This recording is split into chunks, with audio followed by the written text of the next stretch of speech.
Olá pessoal, estamos de volta para mais um ClimaCast. ClimaCast que é uma iniciativa da RTC e da Agrimet, cujo objetivo é falar de clima e agricultura.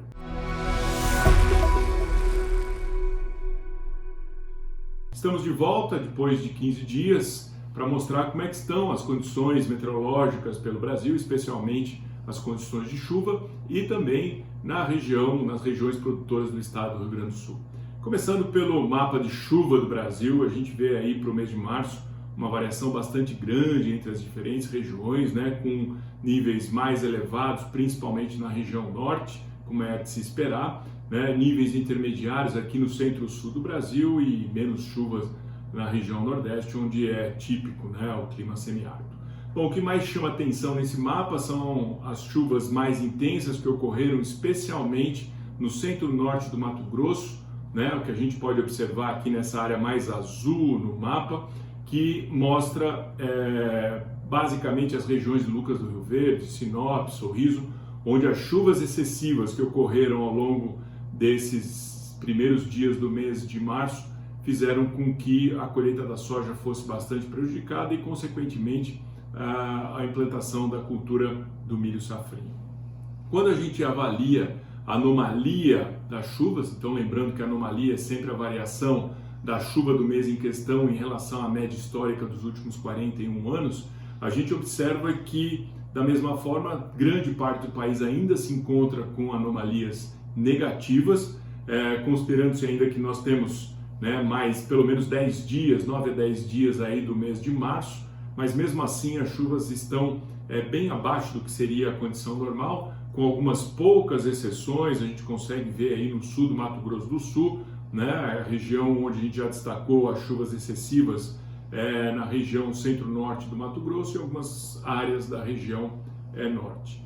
Quando a gente foca no Rio Grande do Sul, a gente observa que as chuvas foram da ordem de 50 a 100 milímetros, 150 milímetros em todo o estado, de uma forma bem distribuída, o que na realidade ainda está abaixo, na grande maioria das áreas, do que seria a condição normal para o mês de março. Então a gente observa que principalmente a metade mais a leste do estado ainda se encontram com chuvas um pouco mais baixas do que o normal, enquanto que as outras áreas estão variando entre chuva dentro do normal e ligeiramente abaixo do normal. Bom, grande parte disso se deveu às poucas chuvas que ocorreram, obviamente considerando o final de fevereiro, mas principalmente nesses primeiros 20 dias do mês de março, e por isso essas chuvas abaixo do normal. Isso, como a gente já tinha no ClimaCast anterior previsto, poucas chuvas ocorreram em todo o estado.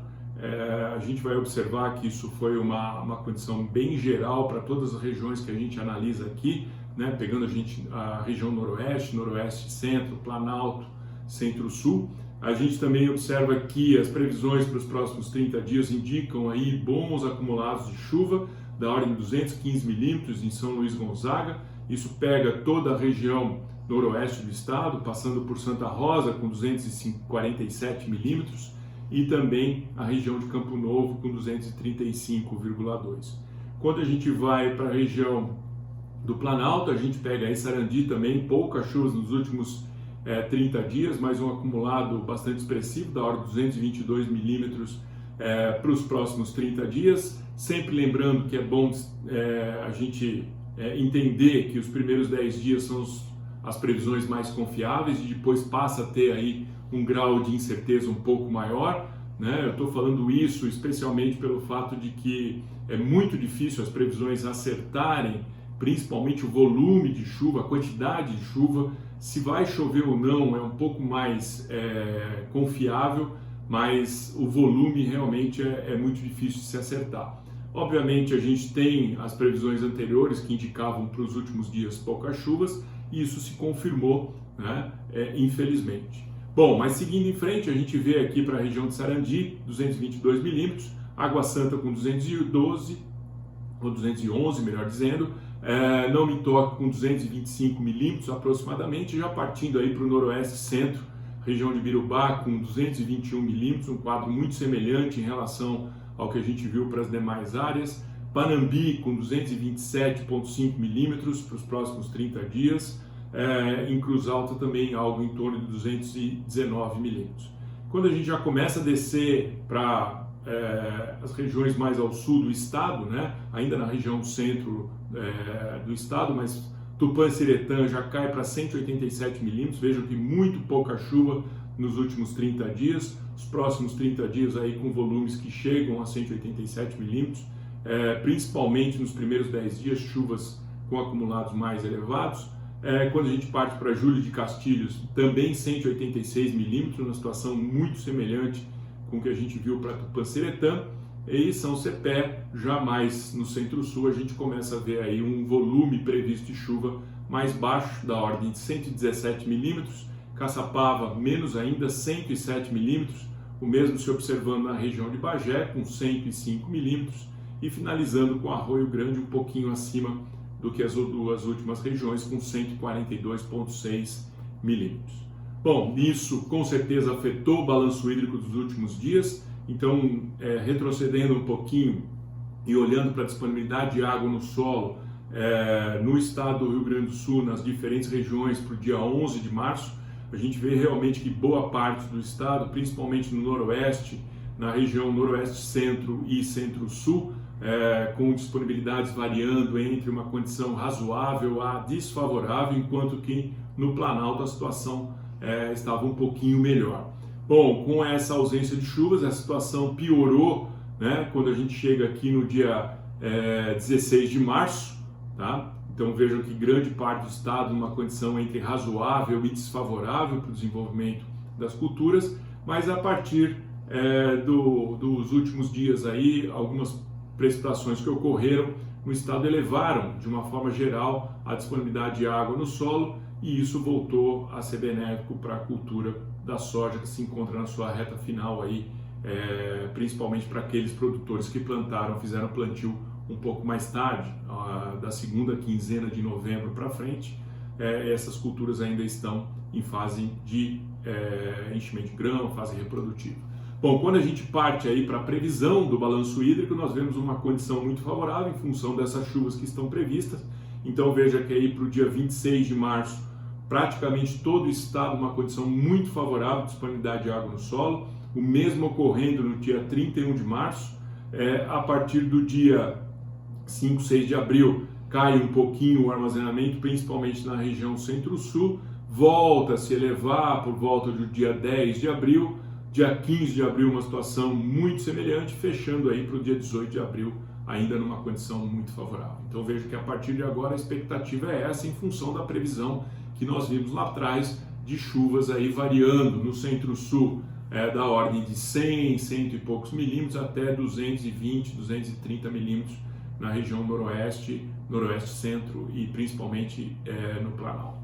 Muito bem, isso é o que a gente está olhando e vendo em termos de previsão, sempre lembrando que essas previsões têm um certo grau de confiabilidade, e é por isso que nem sempre nós vamos estar passando, o que a gente vai estar passando para vocês aqui vai ser assertivo. Então existe esse grau de erro, e obviamente a gente a cada 15 dias vai corrigindo isso caso não se confirmem os cenários que a gente está traçando aqui. Bom, partindo agora para a previsão climática, o que a gente observa é que a temperatura do Pacífico Equatorial continua se elevando. Veja que já descaracterizou quase que completamente a condição de Laninha. Veja que mais próximo da América do Sul, né, a gente vê a coloração já variando entre amarelo e até vermelho, que indica o quê? Uma temperatura acima da condição média normal. Obviamente, para começar a se estabelecer uma condição que seria de El Niño, teria que estar acima de meio grau positivo, Laninha abaixo, meio grau negativo. Então a gente vê uma condição que a gente chama de neutralidade, que é essa condição que fica entre esses dois limiares que foram mencionados. Veja que até o momento, fechando aí ao mês de fevereiro, né, não muda muito em relação ao que a gente falou anteriormente, porque ainda não fechou o mês de março, mas a gente tem aí os 6 trimestres móveis consecutivos com a condição de Laninha, o que caracterizou já o fenômeno, com um fenômeno de moderada intensidade, mas a tendência a partir de agora, como a gente vê pelo gráfico da esquerda, é que os modelos indiquem um aquecimento do Pacífico, mantendo-se nessa condição de neutralidade praticamente até o final do ano. ou seja, a probabilidade estabelecida em função desses modelos que se observam no gráfico da esquerda se confirmam aqui com o gráfico da direita, onde a gente vê que a partir do trimestre abril, maio e junho, que é o próximo trimestre que vai entrar daqui a alguns dias, se mantém aí a condição de previsão de neutralidade. Veja lá, abril, maio, junho, julho, até novembro, dezembro, janeiro, ou seja, até o final do ano, a maior probabilidade da condição de neutralidade sobressaindo. Vejam que aumenta um pouquinho, a partir do segundo semestre desse ano, a possibilidade de voltar uma laninha, mas ainda predomina a condição de neutralidade acima da laninha e acima da condição de El Niño.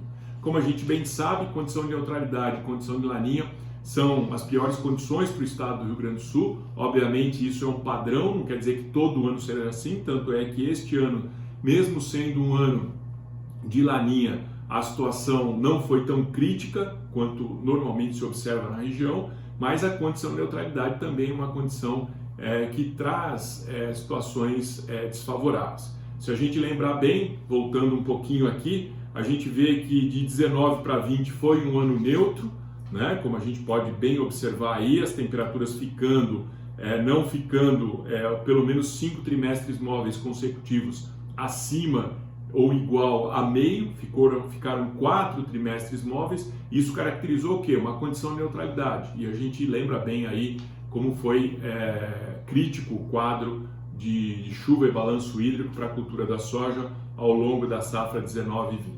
Então veja que se esse quadro se estabelecer, realmente a perspectiva para o estado do Rio Grande do Sul não é das melhores, mas obviamente a gente tem como contornar isso e tem que ficar de olho nas previsões, principalmente na previsão climática, para ver o que a gente vai enfrentar pela frente. Veja que esse quadro de neutralidade se confirma por outros modelos, eles não são de tão longo prazo, né? No caso indo de julho até agosto, mais ou menos, mas isso mostra que pelo menos durante o inverno vai predominar, tanto pelo modelo europeu, que a gente vê do lado esquerdo, como pelo modelo australiano, que a gente vê no lado direito, que a temperatura, né, do Pacífico Equatorial deve permanecer próximo da normalidade, o que indica uma condição de neutralidade.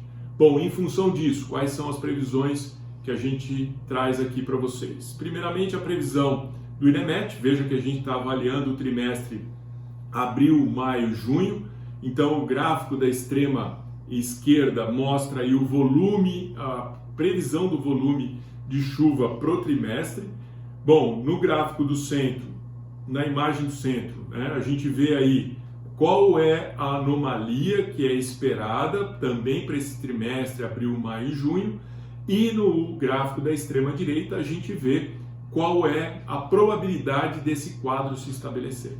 Então veja que os acumulados de chuva aí esperados para grande parte do Rio Grande do Sul vão estar variando aí entre 300 e 500, 600 milímetros, o que para o trimestre representa uma anomalia levemente negativa, e a probabilidade que isso ocorra é uma probabilidade moderada a alta, tá? Então, obviamente, se a gente destrinchar isso em termos dos mapas de precipitação, de anomalia da precipitação mês a mês, a gente vê que a expectativa de uma anomalia negativa é maior para o mês de abril. Já para os meses de maio e junho, a tendência é que fique levemente abaixo do normal, o que para o estado do Rio Grande do Sul representa ainda uma condição de disponibilidade hídrica esperada no solo ainda muito boa. Então a preocupação está justamente aí no mês de abril, que deve ficar com chuvas abaixo do normal.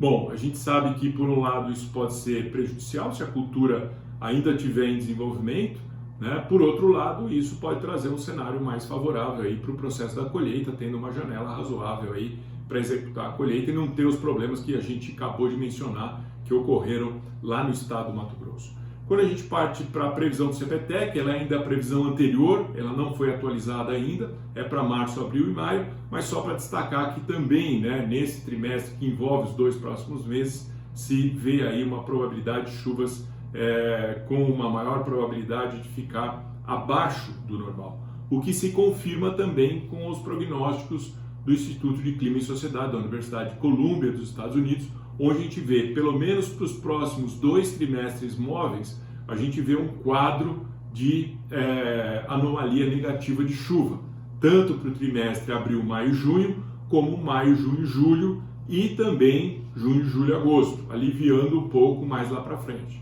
Mas como essas previsões de longo prazo a gente sabe que são muito complicadas, né, e a gente se concentrando na condição de chuva para os próximos 2 trimestres, a gente vê um cenário relativamente preocupante em termos de distribuição de chuva, o que traria aí já uma certa apreensão para a safra de inverno, ao contrário do que foi visto ali para a previsão do INEMET, que não era tão crítico assim, tá? Mas seguindo em frente, partindo agora para a previsão do Centro Europeu de Previsão de Clima e Tempo, a gente vê que os próximos 2 trimestres existem algumas pequenas áreas do Rio Grande do Sul que mostram aí anomalia negativa, principalmente no centro-sul do estado, né? E depois a tendência é partir para uma condição normal. Finalmente a gente vai para a previsão do NOAA, onde já não se observa nenhum quadro assim muito crítico em termos de anomalia negativa da chuva, certo? A gente vê esse quadro mais negativo para o próximo trimestre ficando limitado ao Uruguai e não chegando ao estado do Rio Grande do Sul. Então essa condição é uma condição já um pouco diferente do que está sendo determinado pelas outras previsões. Quando a gente olha o consenso dessas 5 previsões que eu trouxe para vocês aqui, a gente vê aí então uma chuva oscilando predominantemente abaixo do normal. Tem variação, né? Alguns modelos indicando uma tendência mais à normalidade, outros, né, concordando que a chuva vai ficar abaixo do normal. Então a expectativa, mesmo considerando-se esse quadro, principalmente se considerando esse quadro de que venha uma condição de neutralidade, a expectativa justamente é de que as chuvas sejam predominantemente abaixo do normal. Quando a gente vai para o quadro de temperatura, também trazendo as 4 previsões disponíveis, a gente vê aí 2 modelos indicando temperaturas ligeiramente acima do normal e 2 modelos indicando temperaturas dentro da normalidade. Então a expectativa é que oscile entre o normal e ligeiramente acima do normal. Porém, quando a gente destrincha essa previsão de temperatura, olhando principalmente a previsão do INEMET, a gente vê realmente que para o mês de abril, né, a gente ainda tem uma tendência de temperaturas acima do normal, porém nos meses de maio e junho, a tendência é que as temperaturas tenham uma anomalia negativa, muito abaixo do normal, principalmente no mês de maio, mas também na porção mais oeste e noroeste do estado no mês de junho.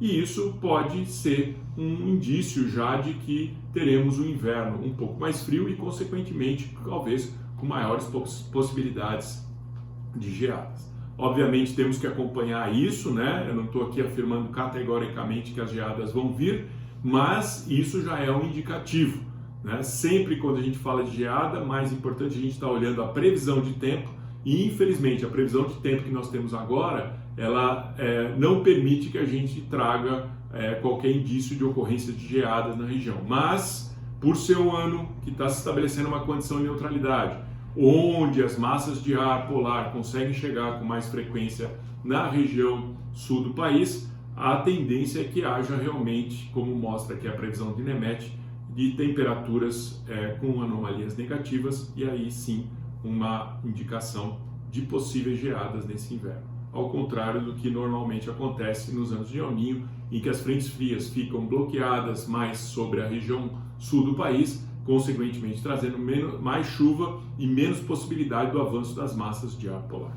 Bom, quando a gente analisa agora, diante de todo esse quadro que a gente está vendo, né, as condições de produtividade das áreas de soja, a gente vê aí uma estimativa feita lá no dia 8/3, em que a gente teria aí uma média para essas regiões analisadas da ordem de 54 sacas por hectare, com uma variação de 48% acima do que foi observado na safra anterior, né, 19/20. Então a gente vê a manutenção, melhoria em algumas situações. Agora vale a pena aqui a gente chamar a atenção para a forma como essas estimativas são feitas. Veja, isso é um modelo de simulação, né, que ele tenta simular como a cultura funciona no campo, como a cultura faz fotossíntese, como ela gasta energia para se manter e, consequentemente, quanto que essa energia vai para produzir grão. Então esse modelo leva em consideração radiação solar, temperatura, fotoperíodo, o balanço hídrico, que é extremamente importante, e para isso a gente considera, primeiro, uma condição de disponibilidade de água no solo, que é a CAD, em torno aí de 75 milímetros, que é uma CAD bastante expressiva aí para a cultura da soja. Além disso, a gente leva em consideração aspectos de manejo, através do que a gente chama de eficiência agrícola. Então veja que essa estimativa é para uma CAD de 75 milímetros e para uma eficiência de manejo da ordem de 50%, que é um pouquinho acima do que a eficiência de manejo observada atualmente a nível médio no Brasil, que é da ordem de 40% a 45%. Então veja que é um cenário um pouco mais otimista, mas que a gente sabe que muitos dos agricultores conseguem chegar nesses níveis de produtividade. Então veja que essa era a estimativa que a gente tinha anteriormente, que tinha caído um pouco em relação ao anterior, e quando a gente traz esse cenário de chuva muito favorável daqui para frente, a gente vê que esse prognóstico volta a aumentar na grande maioria das regiões, como a gente observa aqui, né? Saindo aqui de uma situação de 55 sacas no Noroeste, passando a 58, se mantendo em 60 sacas no Noroeste Centro, né? Saindo de 53, subindo um pouquinho para 54 no Planalto e melhorando bastante no Centro-Sul, em função das chuvas que ocorreram e das chuvas que estão previstas, mesmo que mais baixas, mas bem distribuídas, saindo do que estava em torno de 49 subindo para 54. O que acontece é que alguns dos colegas que assistem o ClimaCast contestam, falam, olha, a produtividade na minha região aqui está um pouco mais baixa, como aconteceu recentemente, um colega da região das Missões mencionando que lá a produtividade estava da ordem de 35 sacas.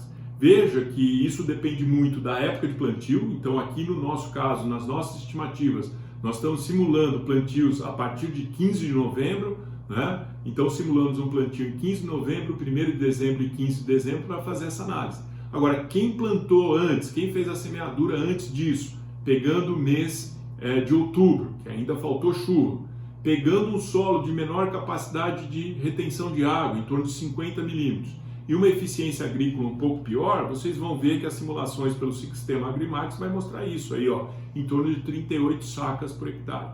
Então essas simulações e essas previsões de safra dependem muito das premissas que são admitidas para cada situação. Então aqui nós estamos tentando trabalhar com uma premissa média, considerando tanto bons produtores como produtores que sentem um pouco mais de dificuldade na condição de manejo. Então veja que nessa simulação eu considerei agora uma CAD, né, para São Luís Gonzaga de 50 milímetros, uma eficiência agrícola de 40% e a semeadura realizada no dia 15 do 10. Então nessa situação a gente consegue ver realmente que as produtividades estão num patamar mais baixo.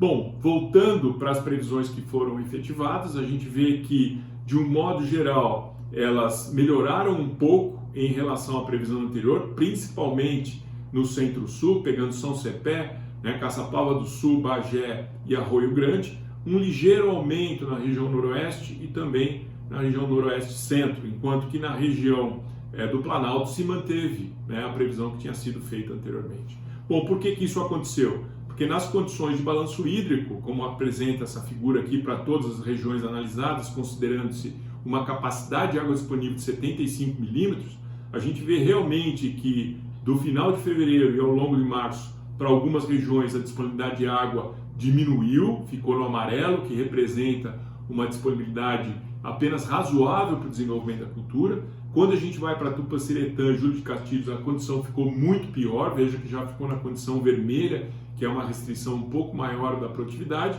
mas que a previsão daqui para frente indica uma condição de disponibilidade de água no solo muito boa, o que garante aí que as produtividades, principalmente para essas culturas que estão chegando ao final de ciclo, tem aí a fase final de enchimento de grãos numa condição muito boa. Só para complementar aqui, essa última figura nos mostra como que foi a condição do déficit hídrico, aqui já pensando, né, o quanto o sistema deixou de evapotranspirar para o ano passado, o que está acontecendo para esse ano na linha azul, o ano passado na linha vermelha, e o que é a condição média, né, histórica, que são as barras cinzas. Então a gente vê, por exemplo, que para a região de São Luís Gonzaga, a gente está aí, né, com uma previsão do déficit ficar um pouquinho acima da média. Bom, quando a gente já parte para a região de Sarandi, os déficits que vêm ocorrendo, pelo menos ao longo desse ano aqui, de 2021, estão dentro da normalidade, ao contrário do que é observado em Júlio de Castilhos, como a gente acabou de mencionar, onde realmente a baixa disponibilidade de água no solo impactou um pouco mais aí o déficit hídrico, situação mais semelhante aqui em Bagé do que está acontecendo em São Luís Gonzaga. Então vejo que isso tudo nos mostra, né, por que as coisas estão acontecendo no campo. Então, se as informações que a gente traz aqui, elas efetivamente não batem com o que estão sendo observados no campo, é que as premissas adotadas aqui não foram exatamente as mesmas que vocês estão observando por aí. Muito bem, isso é o que a gente tinha para apresentar para vocês nesse ClimaCast. Peço que vocês continuem acompanhando os nossos episódios aqui, se cadastrem na nossa plataforma, para que cada vez mais a gente tente minimizar, né, as incertezas, ou pelo menos as incertezas dos nossos conhecimentos em relação ao efeito do clima na produtividade das culturas agrícolas. Um grande abraço a todos e até o próximo ClimaCast.